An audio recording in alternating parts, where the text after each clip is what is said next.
Kgotsong, sanibonani, molweni, dumelang, absheni, nda. My name is Bexiposbi and welcome to another episode of Zalingwe. Please don't forget to like, subscribe, follow, and click on the notifications button so that you'll get a notification every time we upload everything. So today we'll be looking at features of language. I will briefly look at what language is, and then briefly look at animal communication, and then we'll look at features that set human language apart from animal communication or all other forms of communication. Let's get on to it. All living beings do produce sounds to communicate a certain message. For example, a bull or an alpha male in a herd sometimes bellows, what we call ukukhonya in Nguni languages, in order to assert its dominance or to challenge other bulls. And lions do that too. The alpha male lions, they have a roar that can be heard in up to 15 kilometers to assert their dominance, to say this is my territory. Then you have other animals such as birds and monkeys that have warning calls. So when there's a predator close by and then they shout this warning call, all animals know that this is a warning call, it's time to run away. But then human language is different from these communications because it has features that linguists have recognized that you don't find in other animal communications. So we'll look at those features. We'll look at only 4 of those features briefly so that we can see how human language differs. Then it's classified as language and not just merely a communication. The first one, you have displacement.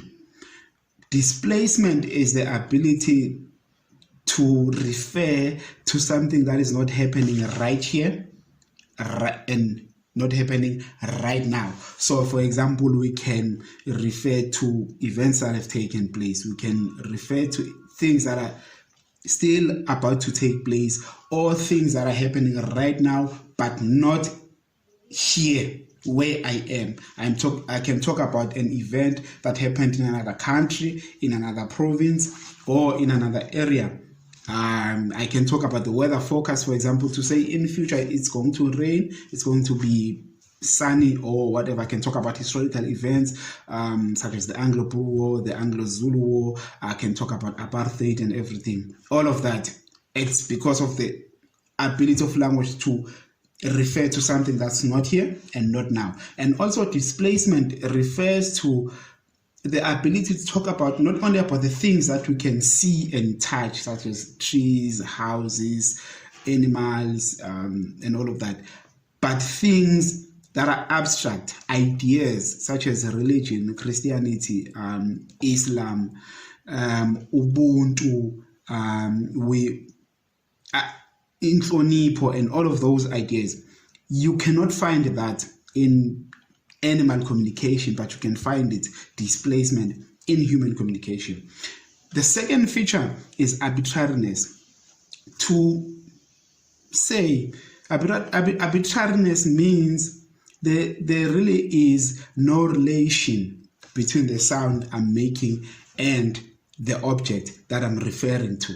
So if I say sitlhare for tree, there's nothing in the sound sitlhare that says tree, but you are taught to associate the sound with the object, the sound with the idea. There really is no relation. That is why you will have hand, people referring to it in different ways. Siatla, litsoho, hand, and all of that, because we come up with sounds to refer to things, but they are really not related. You do find a few words that are called onomatopic, where the sound seems to be related to the word, such as whooping your behind, swoosh, and all of that. So you get those few sounds, but generally speaking,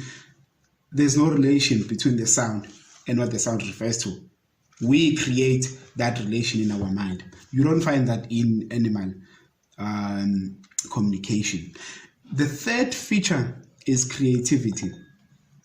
Language, human language, is capable of creating new words for things that were not known before, for concepts that were not there before. So it's always producing because of its creativity. As soon as we come across something, then we come up with terms to refer to that thing.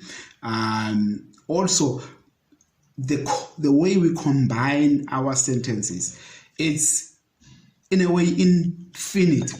The number of sentences that we can produce is infinite. I can produce sentences that I've never heard before, but I can produce them because of language creativity, the human language creativity that you cannot find in any other forms of communications that are used by animals.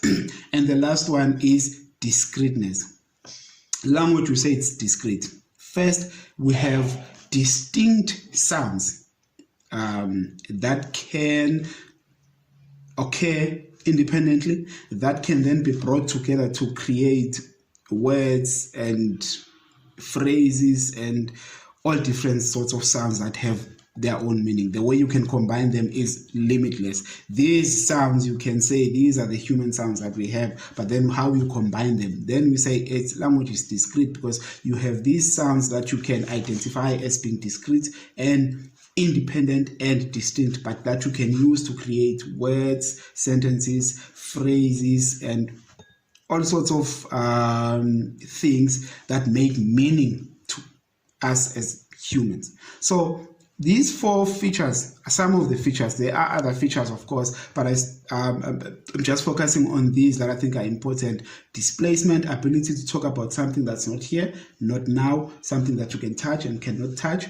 Arbitrariness, the unrelatedness of sound to the object or to the concept. Creativity, the ability of language to create new words and new sentence combinations that we've never heard before. Discreteness, the occurrence of sounds that are distinct, that are unique, that can be brought together to create words and sentences and all sorts of meanings. So that is all that we have for today.